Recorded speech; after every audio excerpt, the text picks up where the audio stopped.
OM6D diesels. Today, we're doing something a bit different. Now, normally Sundays is Will It Starts. Last Sundays was part one of a Robin Reliant Super Pig van.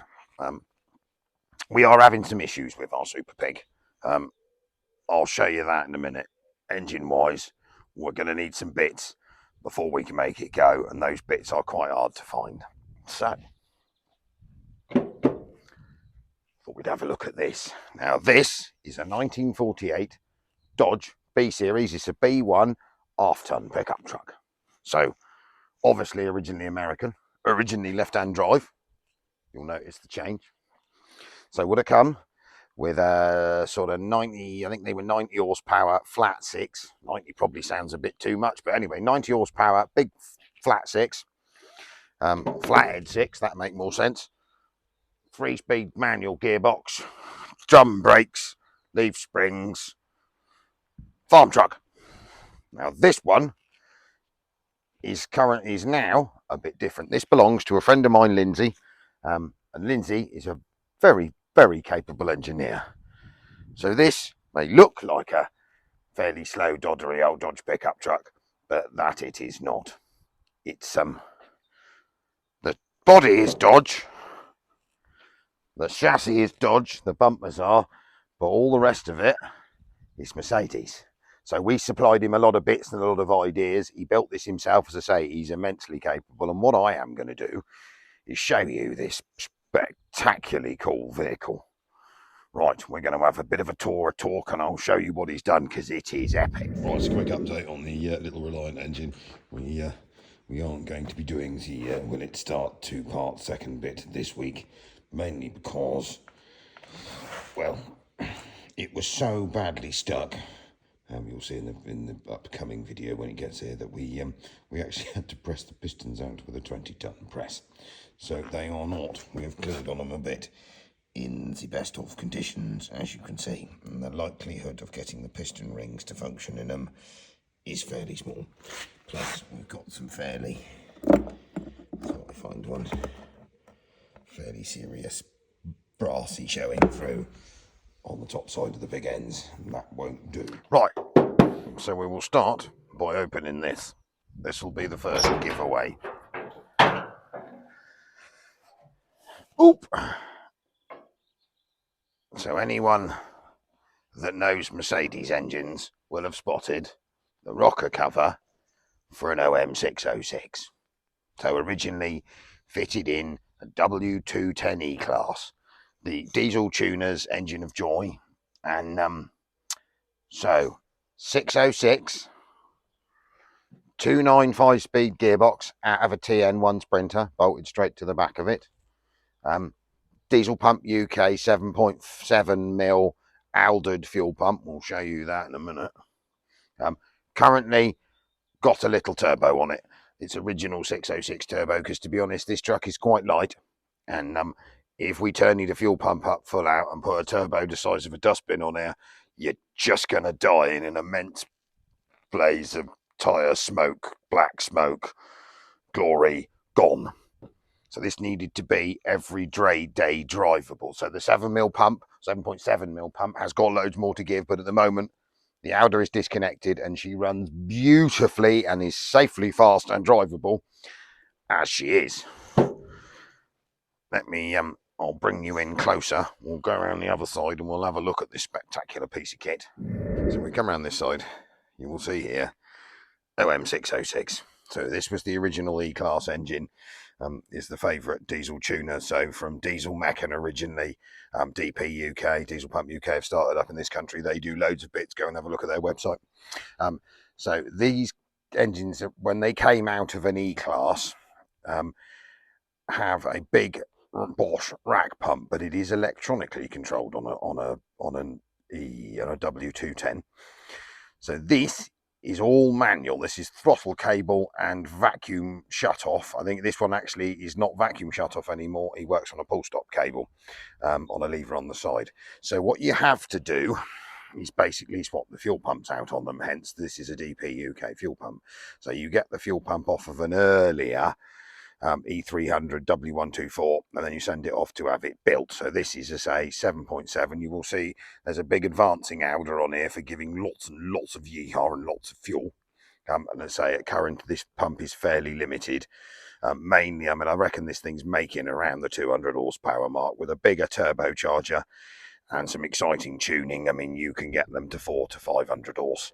But to be honest, for a daily driver, as I said a minute ago, you are just going to die because this vehicle is rear-wheel drive, which is great. But there's not a lot of weight on the back, and unless you want to drive around with a pallet of concrete blocks in the back, you are just going to change ends and end up upside down in a hedge. So you'll see it's got a nice alley radiator, purpose built in it. Oil cooler is fished in at the bottom there. So he's running an original Mercedes power steering pump. I have a feeling that is Mercedes Sprinter, but it bolted straight up to a 606. This has the TN1 5-speed. I'll talk about that in a minute, bolted straight to the back of it. I mean, it is quite a thing. So yeah, it would have been immensely powerful, but it wouldn't have steered any sense, or it would have done in the 40s, but it wasn't quite expecting all of that in there. So when he was trying to make his decision on what he ran for running gear, we were talking here one day, and I said to him, obviously in the States, everyone uses Crown Victoria front platform rigs because it's like a contained suspension unit. Bolt it to 2 chassis legs, make some plates, done. We don't have a vast amount of Crown Victorias here, but Sprinters have a similar front suspension setup where basically a Mercedes Sprinter has got a big transverse front leaf spring, 2 lower arms, shock absorber hubs, shock absorbers, brakes, and a steering rack coming off of it. So the Merc does have an internal cab mounted top shock mount to hold the top of the suspension strut. But the rig, I'll show you one in a second, is basically flat bolt. So it bolts to 2 front chassis legs. So we said to Lindsay, well, we've got loads of dead Sprinters minus an engine. So we've got front rigs. The steering rack is bolted to. The steering rack is Mercedes. The steering rack will cheerfully run with the Mercedes steering pump on a 606. It'll bolt straight to. The gearbox is Mercedes. He'll bolt straight up. And then the Mercedes back axle sits on 2 leaf springs. The Dodge is leaf sprung on the back. So with a bit of sort of magical magician type work, I couldn't see a reason why you couldn't run. If you would, obviously you'd have to make your leaf spring mounts on your pintles on your axle, cut the Merc ones off, make a Dodge one to fit, that you couldn't run a Mercedes back axle. And with a bit of measuring and a bit of thing, we delivered him a van, dead one, no engine, and said, here you are, have that, take what you like. So this TM1I ratio back axle, front brakes, calipers, everything. Basically, the mechanicals of this vehicle are a 2001 Mercedes Sprinter. So it stops, steers, drives, corners. All the geometry is right. As I've shown you, he's made some strut towers to allow you to hold the top of the shock absorbers. This is technically, mechanically, a Mercedes 6-cylinder turbo diesel Mercedes Sprinter. But it's a Dodge. It is fantastic. You're going to have a peer under the back now, and I'll show you the back axle and the rear springs, and then we'll have another look in the cab and the exciting side. Talk through the rest of so Mercedes brake booster, so servo assisted brakes, Merc. Slave cylinder, I think, is Range Rover as for a Land Rover one, as far as, but it worked. It works perfectly. And we'll go around the other side and show you the pedals and the inside the cab. Is the top of a Sprinter shock absorber, and if I go like this in here, you'll see TN1 Sprinter front rig, cross spring, lower arms, mount, bolt plates, brakes, steering rack. Right, so I quickly popped out in the yard just so I can show you exactly what I'm going on about. So this is a 2005 Sprinter. It's dead. We've nicked the front off of it, but it's the front rig. So if you look here, you've got a whole flat beam all the way across, steering column attached to it. It's bolted straight up to a flat bottomed chassis leg, both sides. So down in here, you've got a lower wishbone mounted to your hub. You've got an anti-roll bar. I mean, we have your roll bar mounts off of this, and then your shock absorber going up into a strut mount inside the vehicle, just there. And what Lindsay did was take one of these rigs, so you keep the brakes, the steering, everything. Obviously, take your measurements for where your shock towers would need to be made to accept it onto your pickup truck, and bolt this in.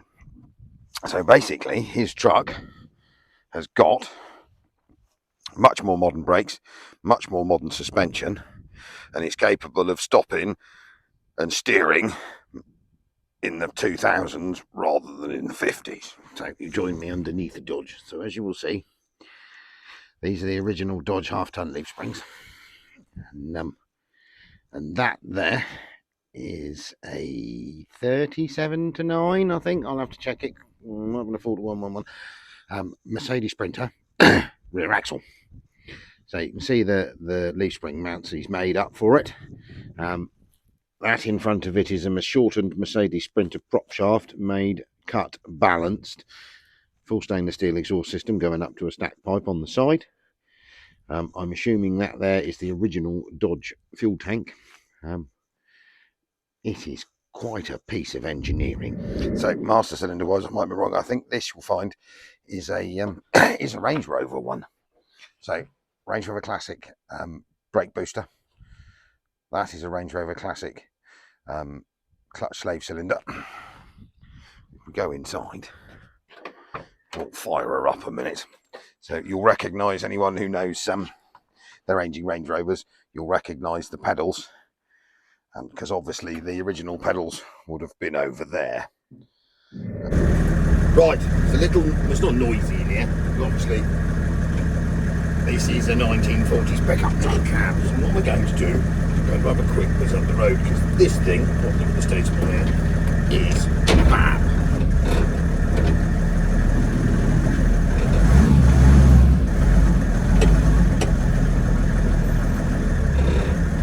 Use this slightly wobbly phone mount. I'm going to try and knock back into things, which is difficult now because this thing's quite shiny in place. There's nice patina on it. Sadly, we had to have the wings had to be painted because they were quite badly beaten. So the cab's roof bonnet's got its original patina, but the wings did have to be redone. Massive mash up of this. We are clear.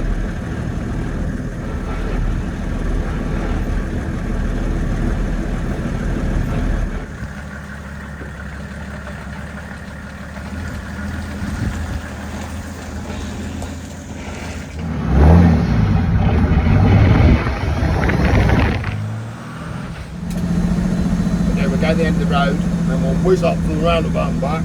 It is really fun. So sorry about the wobbling, but there's not an awful lot I can do about that. I'll try tucking it against that better, isn't it? We'll just gingerly bubble in the fourth there. I mean, this thing has got oodles and oodles of torque. Series 2 Land Rover indicator switch. The steering column, this is a Mercedes Sprinter one, obviously with an aftermarket steering wheel on it. There you go.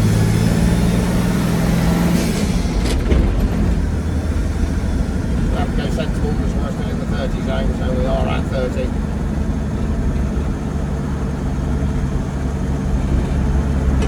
I mean, a lovely thing.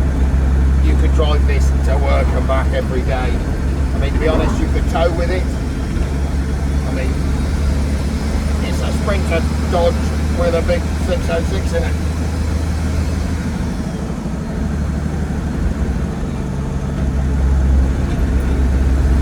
I mean, I'm in fourth at the moment, and I don't reckon I'm doing 2,000 revs. I literally have just got my foot rested on the pedal.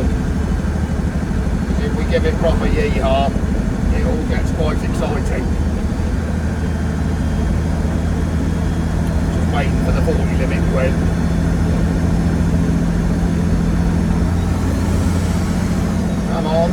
of it. Right, here we go.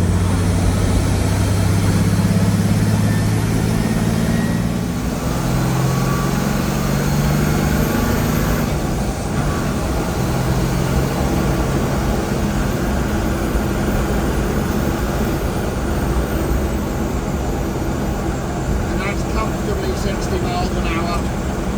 She's not shy of getting there either. I mean, I could be doing a lot more than this, but this isn't my truck.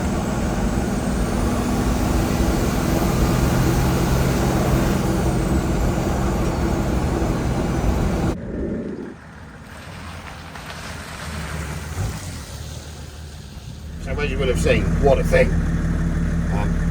You decide you want to do something like this and you need some help, shout.